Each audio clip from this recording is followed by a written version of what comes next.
Okay 6.9 થઈ ગયો છે. 6.10 તો ઓલરેડી થિયરી દરમિયાન થઈ ગયો હતો. જુઓ તો 6.11 સ્વાધ્યાય ઉદાહરણનો છેલ્લો દાખલો થઈ ગયો બાકી.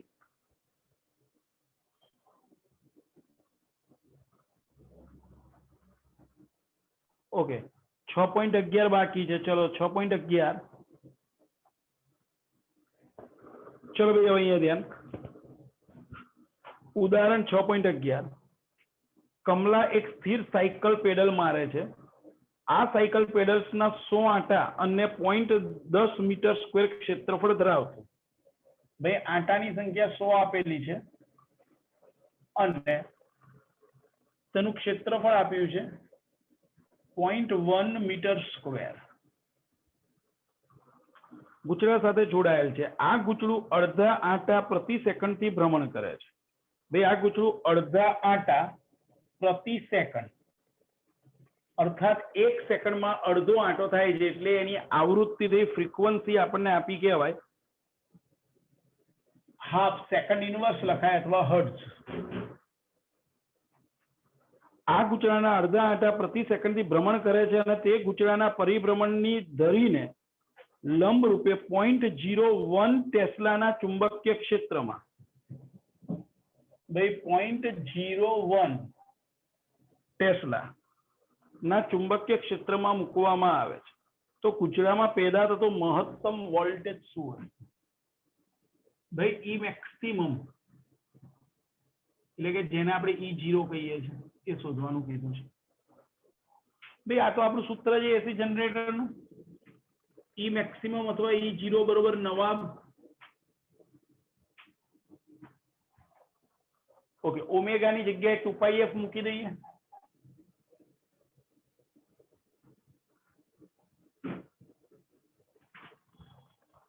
હવે બધી કિંમતો મૂકતા જઈએ. n 100 2π એટલે 6.98 f હાફ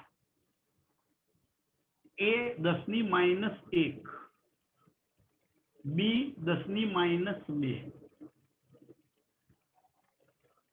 ભાઈ 10⁻2 10+2 આ કેન્સલ. 6.28 ભાગ્યા 2 એટલે 3.14 ગુણ્યા 10⁻1 એટલે કે 0.314 વોલ્ટ. આ મળી ગયું મહત્તમ વોલ્ટેજ. ભાઈ આ ઉદાહરણ 6.11 એટલે કે 11મું ઉદાહરણ હતું. આ સાથે ઉદાહરણ બધા કમ્પ્લીટ. બોલો ભાઈ ઉદાહરણમાં કોઈને પ્રોબ્લેમ? અહીંયા આગળ મહત્તમ વોલ્ટેજ માંગેલો હતો અને ગૂંચળાને ભ્રમણ આપવાનું હતું. ગૂંચળાને ભ્રમણ આપીને જ્યારે વોલ્ટેજ મેળવવાની વાત આવે એટલે તરત ખબર પડવી જોઈએ કે આ એસી જનરેટર થયું. એસી જનરેટરની અંદર વોલ્ટેજનું સૂત્ર હતું E = EM sin ωt. અહીંયા આગળ EM એટલે નવાબ હતું જે આપણને શોધવાનું કીધું છે ખાલી મહત્તમ વોલ્ટેજ. એટલે આપણે આ EM અથવા E0 = નવાબ. ઓમેગાની જગ્યાએ મેં સૂત્ર મૂકી દીધું 2πf. હવે બધી કિંમતો આપેલી છે સાદુરૂપ આપ્યું છે. બોલો ભાઈ ક્લિયર છો? દરેકને ખ્યાલ આવે ભાઈ? ઓકે જયદીપનું કેવું છે 6.9 કરાવો ને સાહેબ. ઓકે જો ભાઈ 6.9 ફરી કરાવું છું ધ્યાન આપી દેજો. 9મો દાખલો. આપણને બે સમકેન્દ્રીય વર્તુળ કીધેલા છે જે એક જ સમતલમાં આવેલા છે. આ બે સમકેન્દ્રીય વર્તુળ છે. એકની ત્રિજ્યા R1 છે અને બીજાની ત્રિજ્યા R2 છે. રકમમાં કહી દીધું છે R1 = R2 છે. તો આપણને આ તંત્રનું અન્યોન્ય પ્રેરકત્વ કીધું છે. ભાઈ આપણને ખબર છે અન્યોન્ય પ્રેરકત્વનું સૂત્ર શું છે? એક ગૂંચળામાંથી વહેતો પ્રવાહ અને બીજા ગૂંચળા સાથે સંકળાયેલું ફ્લક્સ ખબર હોવી જોઈએ. ઓકે હંમેશા આવા પ્રકારના દાખલામાં જે સૌથી મોટું ગૂંચળું હોય એમાંથી વહેતો પ્રવાહ વિચારવાનો. ધારી લો કે આ ગૂંચળામાંથી I2 પ્રવાહ વહી રહ્યો છે. એટલે ગૂંચળા 2 માંથી I2 પ્રવાહ વહે છે એને કારણે કેન્દ્ર આગળ ચુંબકીય ક્ષેત્ર કેટલું? તો ભાઈ ગૂંચળાના કેન્દ્ર આગળ અથવા તો વર્તુળાકાર રિંગના કેન્દ્ર આગળ μ0I બાય 2r, r એટલે અહીંયા ત્રિજ્યા એની r2 છે. હવે આ b2 ક્યાં આગળ? કેન્દ્ર આગળ. પણ r1 is less than r2 હોવાથી નાના ગૂંચળાના સમગ્ર ક્ષેત્રફળ પર આ ચુંબકીય ક્ષેત્ર b2 સમાન છે એવું કહી શકાય, કારણ કે r1 લેસ ધેન r2 છે. અને તેથી આ નાના ગૂંચળા સાથે અથવા તો નાની રિંગ સાથે સંકળાયેલું ફ્લક્સ, જેને આપણે phi2 કહીશું, સોરી phi1, કારણ કે એને ગૂંચળું એક કીધેલું છે, એની સાથે સંકળાયેલું ફ્લક્સ, ભાઈ ફ્લક્સનું સૂત્ર છે AB cos θ, એટલે AB એની જગ્યાએ A1, θ 0 છે, cos 0 એટલે 1. ઓકે, એ ચલો ભાઈ ક્ષેત્રફળ આનું πr1 સ્ક્વેર અને b2 આપણે શોધેલું છે μ0 I2 બાય 2r2. હવે આપણે જોઈએ છે અન્ય પ્રેરક હતું. m ઇઝ ઇક્વલ ટુ એકનું ફ્લક્સ અને બીજા ગૂંચળામાંથી વહેતો પ્રવાહ એટલે phi1 બાય I2. એ જવાબ થઈ ગયો તમારો πr1 સ્ક્વેર μ0 અપોન 2r2. બોલો ભાઈ ક્લિયર છો? ઓકે, આ સાથે ઉદાહરણના બધા જ દાખલા કમ્પ્લીટ. ચલો ભાઈ સ્વાધ્યાયના દાખલા. જો ભાઈ સ્વાધ્યાયના દાખલામાં પહેલો બીજો એ માત્ર તમે જોઈ શકો છો કે પ્રેરિત પ્રવાહની દિશા તમારે જણાય છે, એટલે એનો કોઈ ચર્ચા આપણે કરતા નથી. આપણે એક કામ કરીએ, સ્વાધ્યાયનો બીજો દાખલો કરી નાખીએ. ચલો, એ નાનો છે. ચલો ભાઈ સ્વાધ્યાયનો બીજો દાખલો જોઈ લો.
ચલો એ સ્વાધ્યાયના દાખલા.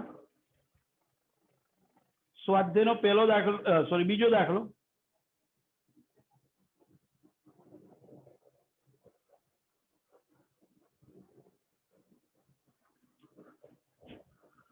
આકૃતિમાં દર્શાવ્યા પ્રમાણે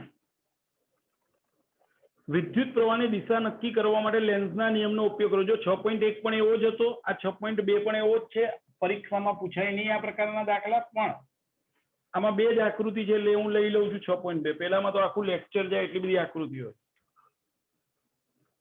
ચલો ભાઈ, પહેલું છે એક અનિયમિત આકારના તાર વર્તુળાકાર ફેરવાય છે, અને બી છે એક વર્તુળાકાર ગાળો એક પાતળા સીધા તારમાં વિરૂપિત થાય છે. ઓકે, ચલો ભાઈ પહેલા જુઓ.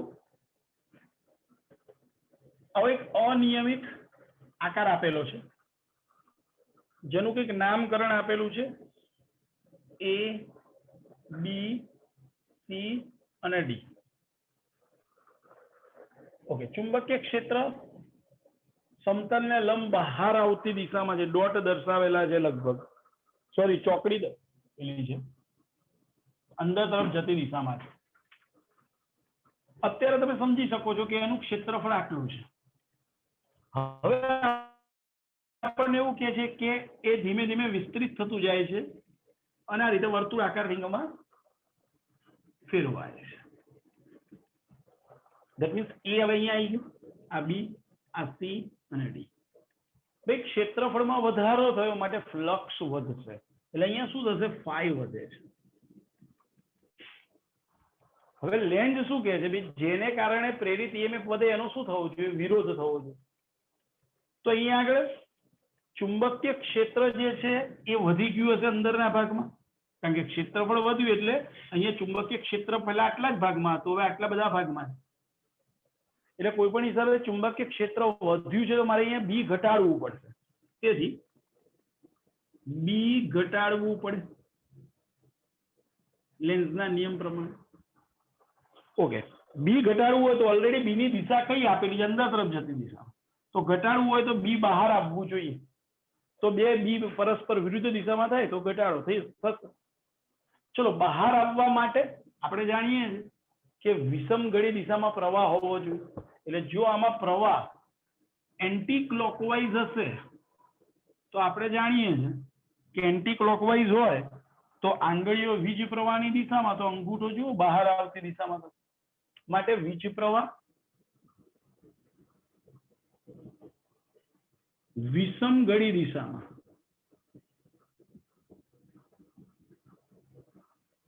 એટલે આ રીતે જોવા જઈએ તો એ થી ડી, ડી થી સી, સી થી બી, બી થી એ ડી સી બી એ માર્ગે વહેવો જોઈએ. આ પહેલો પ્રશ્ન. બોલો ભાઈ, ખ્યાલ આવ્યો છે દરેકને આમાં કે ભાઈ પ્રવાહની દિશા મેં કઈ રીતે નક્કી કરી છે? ફરી બોલું છું, ધ્યાન આપજો. પહેલા ક્ષેત્રફળ આટલું નાનું હતું, અનિયમિત આકાર હતો, અને અહીંયા બધે સમાન ચુંબકીય ક્ષેત્ર અંદર તરફ જતી દિશામાં હતું. હવે આ અનિયમિત આકારને વિસ્તૃત કરવામાં આવે, મોટો કરવામાં આવે. જેમ જેમ આ મોટું થતું જશે તેમ તેમ આટલા જ ભાગની જગ્યાએ વધારે ને વધારે ભાગની અંદર ચુંબકીય ક્ષેત્ર રેખાઓ સંકળાશે. ટૂંકમાં અહીંયા ચુંબકીય ક્ષેત્ર પ્રબળ બનતું જશે અથવા તો વધતું જશે એવું કહી શકું. એટલે અહીંયા ફાઈ વધે છે, તેથી બી ઘટાડવું પડશે લેન્ઝના નિયમ પ્રમાણે. લેન્ઝના નિયમ પ્રમાણે અહીંયા ફાઈ વધે છે, તેથી બી ઘટાડવું પડે. ચલો, બી ઘટાડવું છે તો ઓલરેડી ચુંબકીય ક્ષેત્ર કઈ દિશામાં આપેલું છે? અંદર તરફ. તો ઘટાડવું હોય તો હવે બહાર આવવો જોઈએ. તો બહાર આવવા માટે આ રિંગમાં પ્રવાહ વિષમ ઘડી દિશામાં હોય તો બહાર આવે. મેં તમને શીખવાડેલું છે, ક્લોકવાઇઝ હશે તો અંદર જશે, એન્ટી ક્લોકવાઇઝ હશે તો બહાર આવશે. માટે અહીંયા પ્રવાહ વિષમ ઘડી દિશામાં, એટલે નામકરણ એ ડી સી બી એ. બોલો ભાઈ, ક્લિયર છો? જો ખબર પડી હોય તો આપણે બીજી આકૃતિ જોઈએ. બીજી આકૃતિમાં જુઓ, તમને ડોટ આપેલું છે, એટલે કે ચુંબકીય ક્ષેત્ર બોર્ડના સમતલને લંબ બહાર આવતી દિશામાં છે. અને એવું કીધેલું છે કે અહીંયા આવી રિંગ છે, એનું નામકરણ આપેલું છે એ, બી, સી અને ડી છે. હવે જોઈ શકાય છે કે અહીંયા આગળ ચુંબકીય ક્ષેત્ર આની અંદર ઘણો બધા વિસ્તારમાં આખા મોટો ક્ષેત્રફળ છે. હવે ધીમે ધીમે આને સંકોચન કરાવવાનું છે,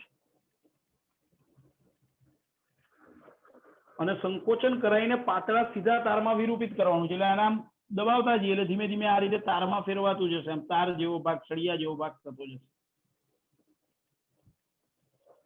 તો સ્પષ્ટ છે કે ક્ષેત્રફળ ઘટતું જાય છે, માટે અંદર સંકળાયેલું ફ્લક્સ પણ ઘટશે. ભાઈ ફાઈ ઘટે, ફાઈ ઘટે તો લેન્ઝ શું કહે છે કે ભાઈ જે ફ્લક્સમાં ઘટાડો થાય તો બી વધવું જોઈએ. એટલે અહીંયા લખીએ લેન્ઝના નિયમ પ્રમાણે, લેન્ઝના નિયમ પ્રમાણે ફાઈ ઘટે છે, તેથી બી વધવું જોઈએ. ચલો, બી વધારવું છે એટલે કે આપણને ચુંબકીય ક્ષેત્રની દિશા બહારની તરફ આવતી બતાવેલી છે. તો અહીંયા આગળ પ્રવાહ એવી રીતે વહેવો જોઈએ કે જેથી ચુંબકીય ક્ષેત્ર બહાર જ આવે, તો બંને એક જ દિશામાં થશે તો બી વધશે. હવે બહાર આવવા માટે હમણાં જ આપણે વાત કરી હતી કે એન્ટી ક્લોકવાઇઝ પ્રવાહ હોવો જોઈએ, એટલે પ્રવાહ એન્ટી ક્લોકવાઇઝ આ માર્ગે વહેતો હોવો જોઈએ. આના નામ આપી દઈએ, આ એ ડેશ, આ બી ડેશ, આ સી ડેશ, આ ડી ડેશ. તો પ્રવાહની દિશા શું થઈ? એ ડેશ થી ડી ડેશ, ડી ડેશ થી સી ડેશ, સી ડેશ થી બી ડેશ, બી ડેશ થી એ ડેશ. માટે પ્રવાહ વિષમ ઘડી દિશામાં વહે. A dash, D dash, C dash, B dash, A dash માર્ગે. બોલો ખ્યાલ આવ્યો છે? બોલો ભાઈ, આકૃતિ ખબર પડી છે બધાને? ઓકે, આ તો આપણું ઉદાહરણ 6. ઉદાહરણ કે સ્વાધ્યાયનો 6.2. ચલો સ્વાધ્યાયનો 6.3 દાખલો. સ્વાધ્યાયનો 6.3 દાખલો જોઈએ. ચલો સ્વાધ્યાયનો 6.3.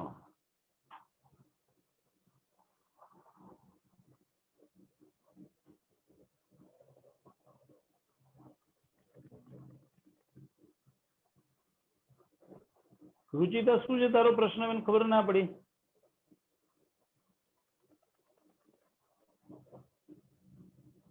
બેન, ક્લોકવાઇઝ પ્રવાહ લઉં તો પ્રવાહ ક્યાં જાય? ચુંબકીય ક્ષેત્રની દિશા કઈ થાય? ક્લોકવાઇઝ હોય એટલે આમ થશે, અંગૂઠો અંદર જશે જમણા હાથનો, તો આ બી ની દિશા બહાર આવે છે. અંગૂઠો અંદર જાય તો બંને ચુંબકીય ક્ષેત્ર પરસ્પર વિરુદ્ધ દિશામાં થયા બેન. હવે પરસ્પર વિરુદ્ધ દિશામાં હોય તો પરિણામી ચુંબકીય ક્ષેત્ર તો ઘટી જશે. આપણે ચુંબકીય ક્ષેત્ર વધારવાનું છે, ઘટાડવાનું નથી. હવે આપણે જો સમઘડીની જગ્યાએ વિષમઘડી દિશામાં ફેરવીએ તો તું જોઈ શકાય છે ચુંબકીય ક્ષેત્ર બહાર આવશે. ઓલરેડી આપણને જે ચુંબકીય ક્ષેત્ર આપ્યું છે તો બહારની દિશામાં છે જ, અને આ પ્રવાહને કારણે જે ચુંબકીય ક્ષેત્ર ઉદ્ભવશે એ પણ બહારની દિશામાં. તો સરવાળો થશે તો વધશે, અને તો બી વધ્યું કહેવાય. ખ્યાલ આવ્યો છે રુચિતા? હા સર. ચલો ભાઈ, સ્વાધ્યાયનો 6.3. ચલો આ જવા દઉં છું.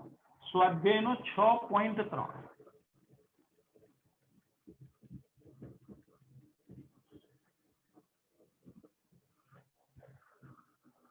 પંદર આંટાઓ પ્રતિ સેન્ટીમીટર વાળા એક લાંબા સોલેનોઇડમાં, ભાઈ 15 આંટાઓ પ્રતિ સેન્ટીમીટર એટલે એકમ લંબાઈ દીઠ આંટા આપે 15 આંટા પર સેન્ટીમીટર. એને મીટરમાં ફેરવો તો 15 આંટા. હવે 1 સેન્ટીમીટરની જગ્યાએ મીટર લખવો હોય તો 10⁻2 લખવા પડે, એટલે 10⁻2 મીટર. ઉપર જાય એટલે 10⁻2 થાય, એટલે 1500 આંટા પર મીટર. આ થયું એકમ લંબાઈ દીઠ આંટાની સંખ્યા થઈ કહેવાય, એટલે સ્મોલ એન આપ્યું કહેવાય આપણને. તેની અક્ષને સમાંતર સોલેનોઇડની અંદર 2 સેન્ટીમીટર સ્ક્વેર ક્ષેત્રફળ ધરાવતી એક નાનો ગાળો મૂકેલો છે. ભાઈ સોલેનોઇડના અંદરના ભાગમાં એક ગાળો છે, એટલે કે એક રિંગ છે ટૂંકમાં, કે જેનો સમતલ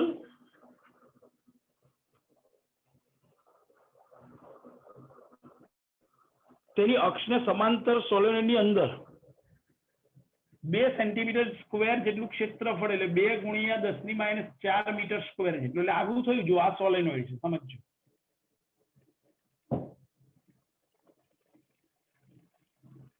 આ સોલેનોઇડની અક્ષ છે. હવે આપણને શું કીધેલું છે કે તેની અક્ષને સમાંતર સોલેનોઇડની અંદર આ 2 સેન્ટીમીટર સ્ક્વેર જેટલું ક્ષેત્રફળ ધરાવતો આ ગાળો આપણે મૂકેલો છે. ઓકે, આ ગાળો મૂકી દેલો, જેનો ક્ષેત્રફળ સદીશ અક્ષને સમાંતર જ. હંમેશા સોલેનોઇડનું ચુંબકીય ક્ષેત્ર અક્ષને સમાંતર હોય એટલે એ અને બી એક દિશામાં છે એવું આડકતરી રીતે તમને આપેલું છે આ ગાળા માટે. ઓકે, હવે આગળ જોઈએ રકમ. જો સોલેનોઇડમાં વહેતો વિદ્યુત પ્રવાહ 0.1 સેકન્ડમાં 0.1 સેકન્ડમાં 2 એમ્પિયર થી 4 એમ્પિયર 2 એમ્પિયર થી બદલાઈને 4 એમ્પિયર કરવામાં આવે છે. તો વિદ્યુત પ્રવાહમાં ફેરફાર વખતે ગાળામાં પ્રેરિત ઈએમએફ કેટલું હશે? ભાઈ આ પ્રેરિત ઈએમએફ શોધવાનું છે. ઓકે ભાઈ આપણને સૂત્ર ખબર છે. પ્રેરિત ઈએમએફ નું સૂત્ર શું? E is equal to minus d∅ by dt. એટલે આપણે અહીંયા ફ્લક્સ જોઈશું. ઓકે ફ્લક્સ માટેનું સૂત્ર શું? તો phi બરોબર AB cos θ. એટલે અહીંયા હું લખું છું કે ભાઈ ફ્લક્સ phi બરોબર AB cos θ. θ તો 0 છે, A અને B એક જ દિશામાં છે. θ 0, phi બરોબર AB. એટલે એ મારે લખો તો કે ગાળા સાથે સંકળાયેલું ફ્લક્સ, ગાળા સાથે સંકળાયેલ ફ્લક્સ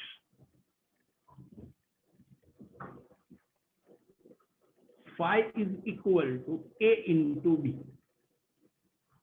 પ્રશ્ન એ છે બી શું? તો સોલેનોઇડ નું ચુંબકીય ક્ષેત્ર છે. સોલેનોઇડ ના ચુંબકીય ક્ષેત્રનું સૂત્ર ખબર છે, મ્યુ 0 Ni. પણ બી બરોબર મ્યુ 0 Ni માટે phi બરોબર શું થશે? A બી ની જગ્યાએ મ્યુ 0 Ni. ચલો ફ્લક્સ નું સૂત્ર તો મળી ગયું. તો હવે પ્રેરિત ઈએમએફ માટે સૂત્ર લખીએ.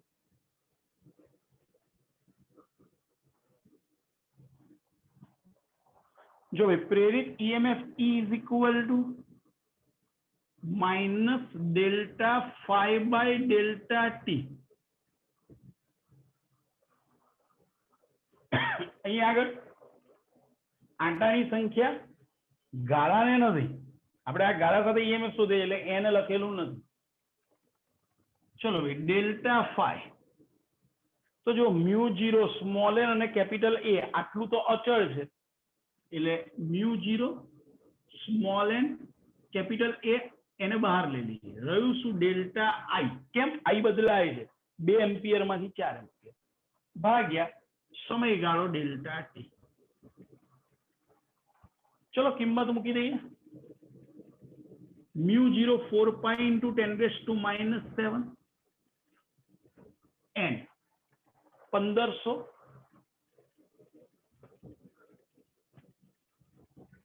A 2 ગુણ્યા 10⁻⁴ ડેલ્ટા I2 - I1. ભાઈ જોઈ શકો છો આ 4 એમ્પિયર છે, આ 2 એમ્પિયર છે. અંતિમ પ્રવાહ માઇનસ પ્રારંભિક 4 માંથી 2 ગયા એટલે 2. Delta I 2 upon delta T. Delta T છે 0.1 સેકન્ડ એટલે 10⁻1. ચલો સાદુરૂપ આપી દઈએ. તો જુઓ 15 દુ 30, 30 દુ 60 અને 60 ગુણ્યા 4 6 ચોક 24 એટલે કે 240. પાઈ ની કિંમત 3.14. ઓકે હવે ઘાતાંકની વાત કરીએ તો જો ભાઈ આ 10⁻⁷ આ 10⁻⁴ એટલે 10⁻⁷ અને 10⁻⁴ એટલે 10⁻11 અને આ બે મીંડા 10⁻11 માંથી 2 ગયા એટલે 10⁻9. આ 10⁻1 ઉપર આવશે એટલે +1 થશે એટલે 10⁻9 અને 10⁻1 એટલે 10⁻8. ચલો ભાઈ હવે રહ્યું 240 ગુણ્યા 3.14 તમારે કરવાના રહ્યા. આ જવાબ. હવે આપણે માત્ર મૂલ્ય જોઈએ. કેટલો બેન? 753.6 753.6 ગુણ્યા 10⁻8 વોલ્ટ. એટલે આને માઇક્રો વોલ્ટમાં ફેરવવું હોય તમે 7.536 લખી શકો છો. 7.536 માઇક્રો વોલ્ટ. આ જવાબ. આપણે માનાંકમાં લખીએ એટલે માઇનસ ની ચર્ચા આવે જ નહીં. ક્લિયર? એટલે મેં માનાંકમાં લઈ લીધું એટલે માઇનસ નો પ્રશ્ન ના આવે, કારણ કે માઇનસ તો માત્ર લેન્થના નિયમની હાજરી દર્શાવે. જો ભાઈ ફરી સમજાવું છું, ધ્યાન રાખજો. અહીંયા આગળ ગાળા સાથે સંકળાયેલું flux A into B cos theta, પણ થીટા તો 0 છે એટલે AB. આ બી શું છે? સોલેનોઇડનું ચુંબકીય ક્ષેત્ર. એનું સૂત્ર આપણને ખબર છે, μ0 ni. આ બી ની કિંમત ઉપર સૂત્રમાં મૂકી દીધી એટલે phi બરોબર A μ0 ni. તો પ્રેરિત EMF is equal to delta phi by delta t. હવે ડેલ્ટા phi, તો phi માં જે અચળ હોય એને બહાર કાઢી મૂકું. એ અચળ μ0 અચળ સ્મોલ n અચળ એ બહાર લઈ લીધા. I બદલાય છે એટલે delta I by delta t. હવે બધાની કિંમત મૂકીને સાદુરૂપ આપી તો આ જવાબ. બોલો ભાઈ, કોઈને એમાં ન ખબર પડી એવું કઈ? બોલો ભાઈ, કોઈને ક્યાંય ન ખબર પડી હોય એવું?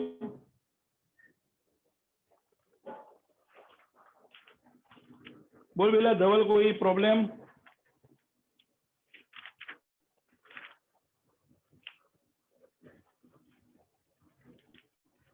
ઓકે, ચલો ભાઈ, આ તો આપણો સ્વાધ્યાયનો ત્રીજો દાખલો. ચલો સ્વાધ્યાયનો ચોથો દાખલો જુઓ. રકમ જોઈએ પેલા. જેની બાજુઓની લંબાઈ 8 સેન્ટીમીટર બાય 2 સેન્ટીમીટર, એટલે કે લંબાઈ 8 તો પહોળાઈ 2 હોય તેવું એક લંબચોરસ લૂપમાં એક સૂક્ષ્મ કાપો પાડેલો છે. તેના સમતલને લંબ રૂપે 0.3 ટેસ્લાનું સમાન ચુંબકીય ક્ષેત્ર લગાડેલું છે. હવે તેને 1 સેન્ટીમીટર પર સેકન્ડ જેટલા વેગથી ચુંબકીય ક્ષેત્રને લંબ રૂપે અને બીજી પહેલા લૂપની લંબાઈને લંબ રૂપે અને ત્યારબાદ લૂપની પહોળાઈને લંબ રૂપે ચુંબકીય ક્ષેત્રમાંથી બહાર કાઢવામાં આવે ત્યારે લૂપમાં ઉદ્ભવતું પ્રેરિત EMF શોધો. આ પહેલો પ્રશ્ન છે.